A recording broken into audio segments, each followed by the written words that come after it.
Before we begin, I have to show you my shirt. It is a Strange Vice of Mrs. Ward shirt by Disperse Press. I saw it on their Instagram. So, it has broken glass, it has a bouquet of roses, it has these letters, it has Edwige, our queen, it has a gloved hand with a straight razor, it has the laughing faces of Jean, and our queen again, and then the title in Italian. This is my first Giallo shirt. I'm all grown up.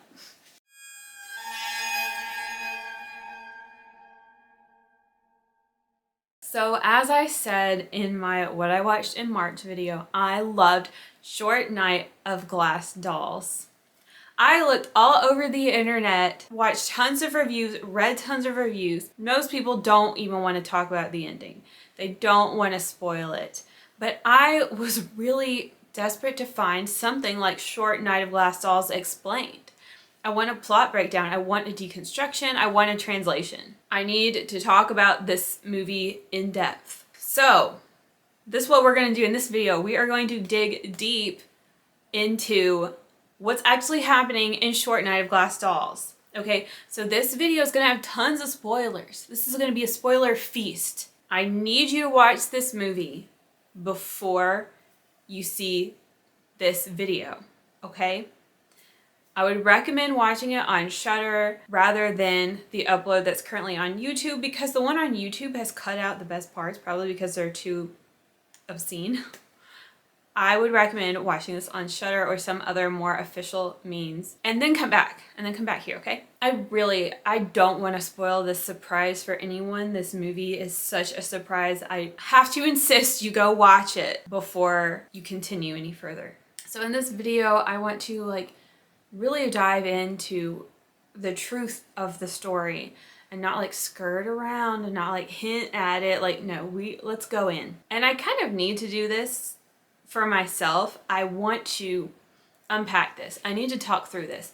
There's a lot that I don't understand. There's a lot I don't get, and I want to talk about this with you. So by all means, please continue the discussion in the comments. Let me know what you think about anything within this movie and any of the questions that I present later on. Short Night of Glass Dolls, also known as Short Night of the Butterfly, which was a better title, is a 1971 Giallo, directed by Aldo Lado, who also did Who Saw Her Die. It's starring Jean Sorel as Gregory Moore, and he's super famous. We all know him. He's in A Quiet Place to Kill, he's in The Double, he's in Lizard in a Woman's Skin, and a whole bunch of other stuff. He reminds me of Giancarlo Giannini or Franco Nero, but I really like Giancarlo, but I really like Jean. I think he's super handsome and he's great. This movie is starring Ingrid Thulin as Jessica, which is a really weird name for this character. I have not seen her act in anything else. And we also have Barbara Bach playing Mira, who is in Black Belly of the Tarantula. And this film features music by Ennio Morricone. The first time I tried to watch this movie, I watched a really bad upload on YouTube. It was terrible quality, and when I was about halfway through the movie, the upload got taken down. It didn't really interest me by the halfway point, but I am so glad I came back to it because this Giallo has earned a place on my top favorites list. Okay. So now let's just run over the plot really quick. Set in Prague, this movie begins with a groundskeeper discovering a body in a park. This is the body of Gregory Moore, our main character. Gregory is taken to the morgue, and here's where we get a really, really cool storytelling device. Gregory's alive, so we get to hear his thoughts. His body is dead or paralyzed or something, and he can't move, but he is alive and he is thinking. So he's like, how did I get here? All he remembers is his name.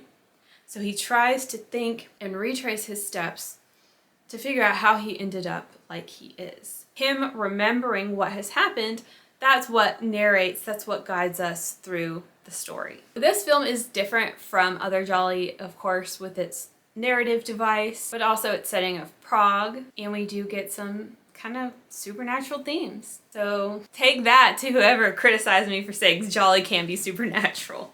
It's not so much fun and glamorous as a lot of Jolly are, but instead it's very dark, disturbing, bleak, and haunting. But it is like other Jolly in that we have kind of like a gaslighting campaign going.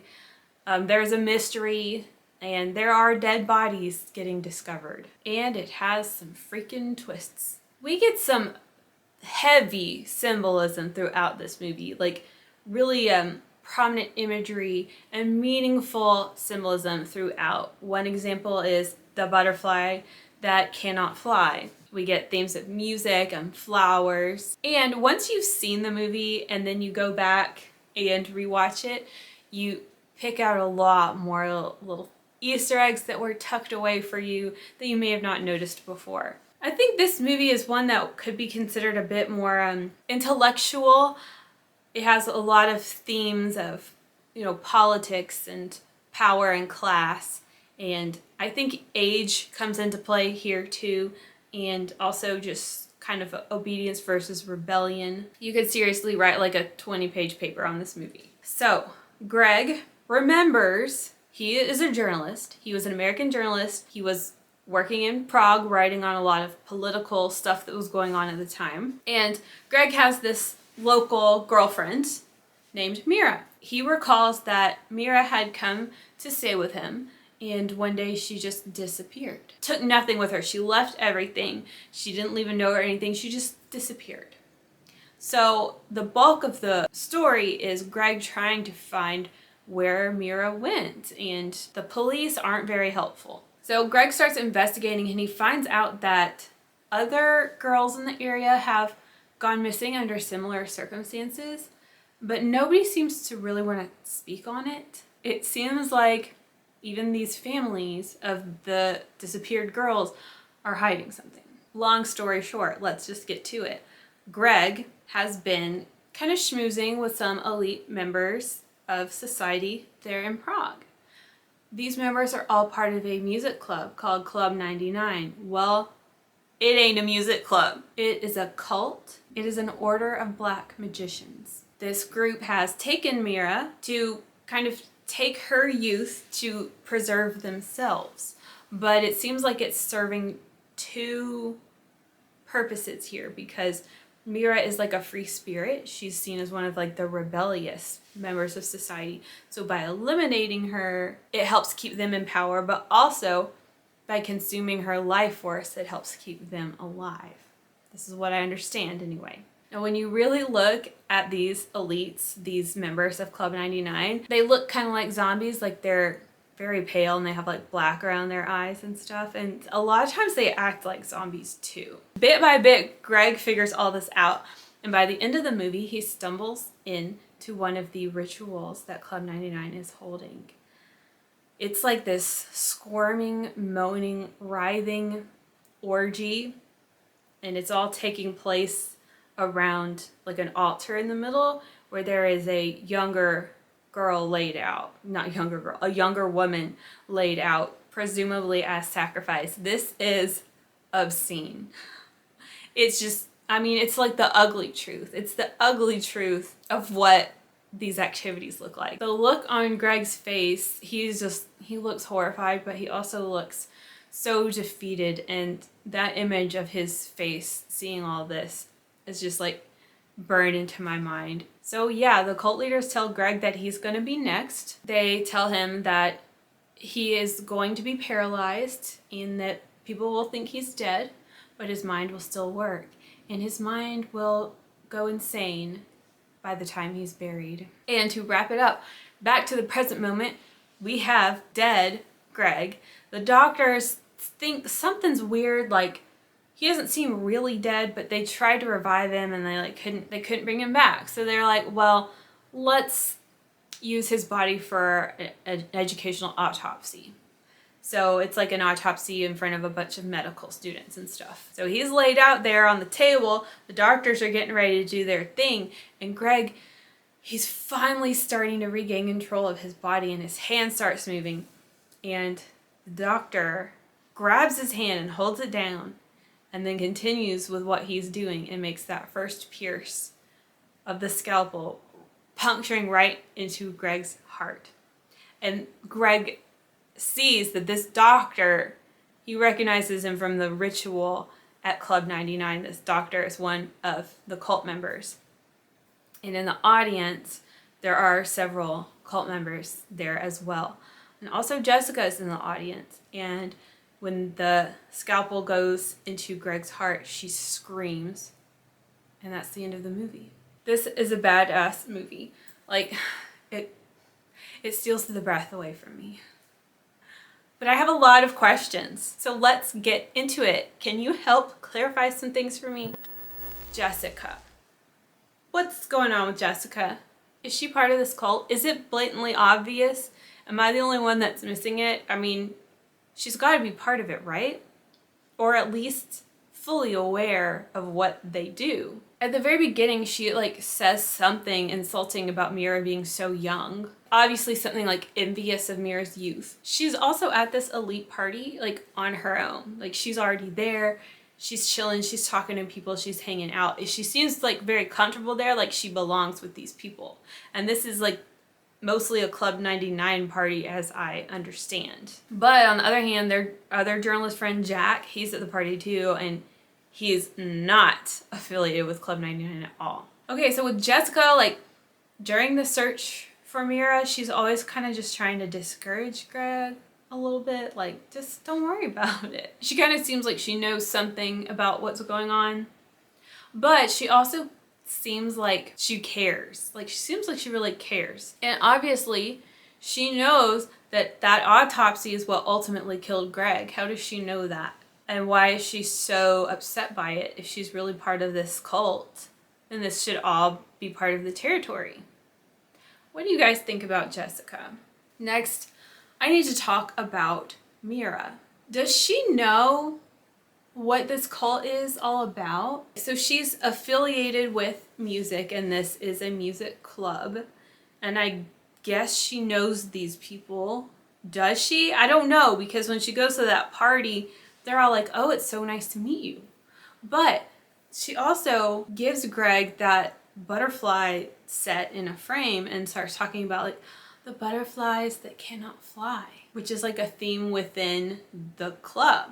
And then I'm like, did she leave on her own, or was she taken from Greg's apartment? Because there's no sign of forced entry or anything. It just looks like she just walked out. Did she voluntarily leave, or did they kidnap her? And Jessica was saying stuff to Greg you have no idea who she is.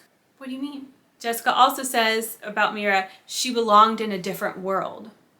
Also said belonged in past tense, as if Jessica already knows that Mira is no longer with us. Please tell me what you think about Mira, and whether you think that she knew she was going to be a sacrifice. What do you think? My next questions kind of go hand in hand. Is Mira really dead? And also, is Greg a sacrifice for the cult? So we did see Mira's dead body was in that room in the club. But think about it. She looked a whole heck of a lot like Greg did throughout the whole narration of the movie. Just laying there staring at the ceiling. And they had surrounded her with flowers.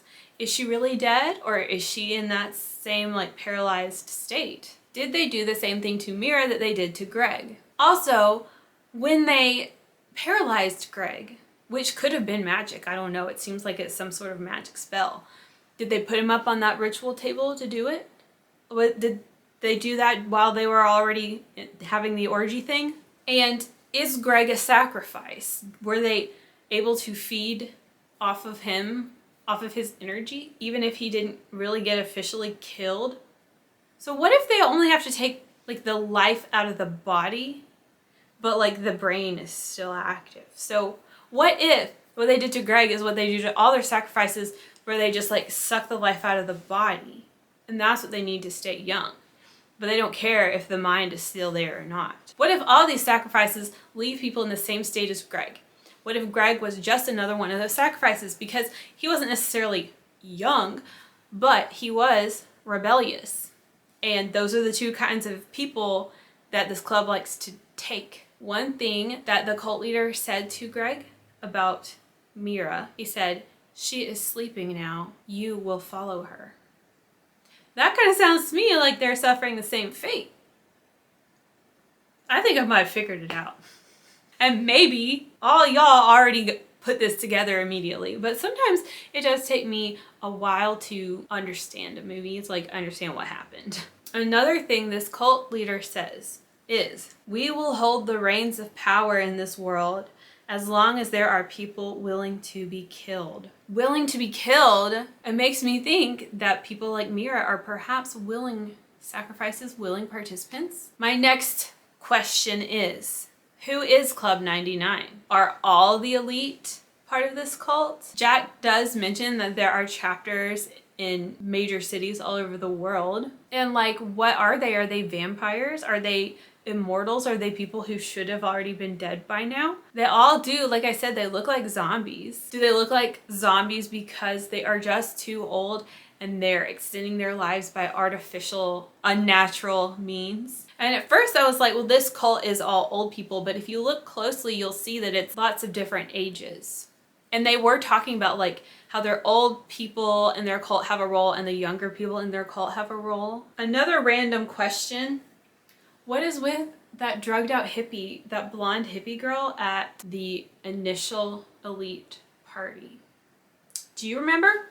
Listen, because Jack, you know, our guy that doesn't know anything about the cult, Jack was with her and he was like, she's great because her mind is totally paralyzed, but her body still works. I know that's really rapey, but that was weird. That was a weird kind of parallel because she was just like staring into space, which is a lot like, you know, the state that we found Greg, but almost kind of reversed because her mind wasn't working and her body was. I want to know what's up with her and why they put her in there and what that was supposed to tell us. And the final question I have here is, how much does the public know about this cult? Because they all kind of seem to know some stuff, but they are unwilling to talk about it. Like when Greg would talk to parents of some of the missing girls, the only thing they would say was like, well, she left us, which again leads me to wonder, was this a voluntary thing? One of the parents also said she was forced to serve. And all our youth must eventually be sacrificed, preserving those in power. I don't know how these girls fall in with the cult, and is it all girls or do they take boys too? I don't know. I have so many questions, but I'll stop my questions there. If you have any answers or any further questions you'd like to be explored, please leave them in the comments. Let's dig deep. Because as you can see, I don't know, I might be a little bit of a dope, but there's just so much where I'm like, but wait, but what about that? And how did they do that? And I really want to piece this together because I am highly interested in this storyline. I love Satan worshippers. I love cults. I love black magic. I love this like conspiracy that the elite all want to kill us. So this is right up my alley. Okay, now for my final remarks. I would love to talk about every inch of this movie.